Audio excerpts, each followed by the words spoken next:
How to build resilience. The body, mind and soul approach to bouncing back. Resilient people don't suffer less. They process differently. That is the distinction that changes everything, and that most people have never heard because we are conditioned to treat resilience as something you either have or you don't. As if it were an inherited personality trait, a characteristic of the strong, a quality that appears naturally in some people and is simply absent in others. That belief is not just wrong, it is actively harmful.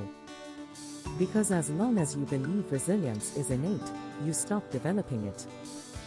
You interpret every collapse as evidence of a personal deficiency, rather than a skill that hasn't been trained yet. In this video, you're going to discover what science actually says about how resilience works, why it can be deliberately built at any point in adult life, and the body, mind, and soul framework that transforms the way you process adversity, not just to survive what is happening right now, but to emerge from the other side fundamentally different. The first thing the neuroscience of resilience makes absolutely clear is that it is not a static trait. It is a dynamic process. Psychologist George Bonanno at Columbia University spent decades studying how different people respond to trauma, loss, and severe adversity, and what he found dismantled decades of assumptions about the subject.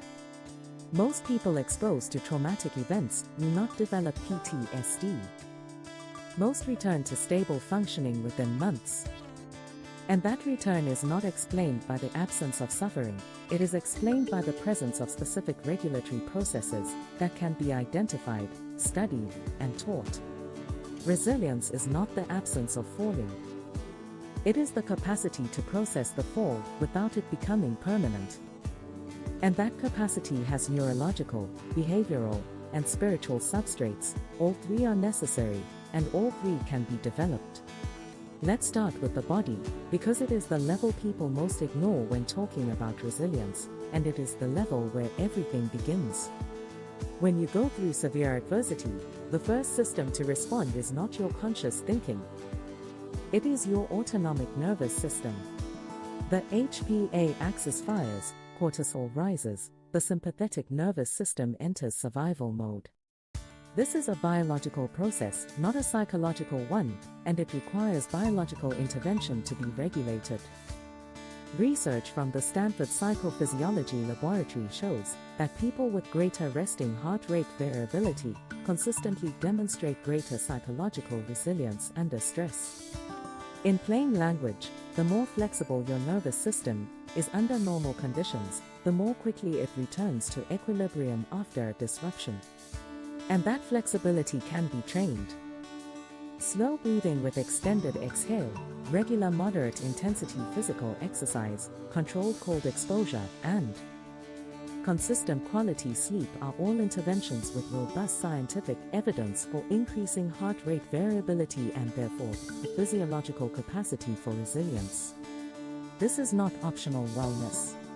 It is the biological foundation without which the subsequent layers cannot operate. The second layer is the mind, and here we need to go beyond positive thinking, which is one of the most misunderstood and misapplied ideas in all of popular psychology. Cognitive resilience is not about thinking things will be okay.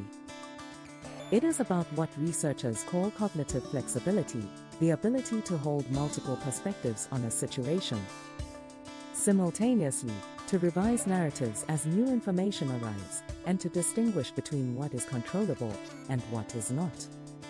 Psychologist Martin Seligman, founder of positive psychology, identified three thinking patterns that differentiate people who collapse under adversity from those who recover: permanence, pervasiveness, and personalization. People who attribute negative events to permanent causes that affect every area of life, and that are fundamentally about who they are, those people have low cognitive resilience. And the inverse is also true. Learning to question these three patterns, not through denial but through honest scrutiny, is one of the most effective interventions clinical psychology has for deliberately building mental resilience.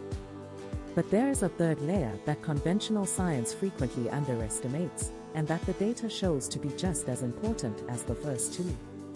It is the dimension of the soul, the sense of meaning, purpose, and connection that determines not just whether you survive adversity, but who you become through it.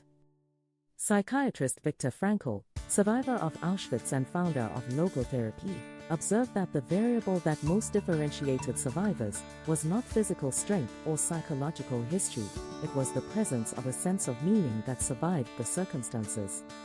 Decades later, researcher Brené Brown arrived at similar conclusions through a different path: the people she called wholehearted, those with the greatest capacity for emotional resilience, shared one central characteristic: they believed they were fundamentally worthy of love and belonging regardless of their circumstances. That belief is not self-indulgence. It is the foundation upon which all genuine recovery is built. How do you build this dimension deliberately? Through 3 practices that well-being research consistently identifies as central. The first is the practice of meaning, the regular and intentional act of connecting your daily actions to something larger than themselves. This does not require a dramatic vocation or a definitive life purpose. It requires the honest and frequent question: why does this matter and for whom? The second is the practice of connection, not superficial connection, but the kind of relational vulnerability that Brené Brown calls showing up seen. Adversity is processed in a fundamentally different way when there is at least one relationship where you can be honest about what you are living through. And the third is what post-traumatic growth researchers call narrative construction, the process of integrating the difficult experience into a story of yourself that does not end at the adversity, but includes it as part of a larger and more complex trajectory. Here is the complete framework in practical terms.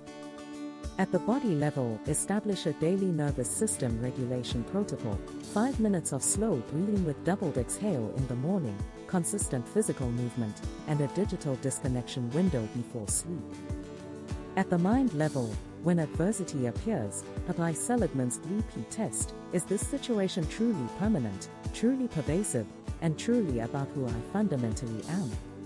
In most cases, an honest review will reveal that the answer to at least one of those questions is no.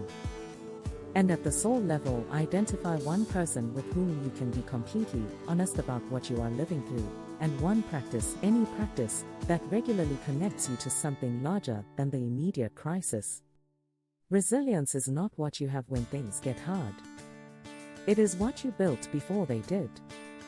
And the best news is that the moment to start building is never wrong, not in the middle of adversity, not at the bottom of collapse. The brain is neuroplastic, the nervous system is trainable, and the sense of meaning can be cultivated under any condition. If this video gave you something concrete to work with, share it with someone who is going through a difficult moment right now, because sometimes the most resilient thing you can do is recognize that you don't have to process this alone. Subscribe if you want to continue this journey, because the next video goes deep into post-traumatic growth and what science has discovered about how people don't just recover from adversity, but emerge from it fundamentally transformed. See you there.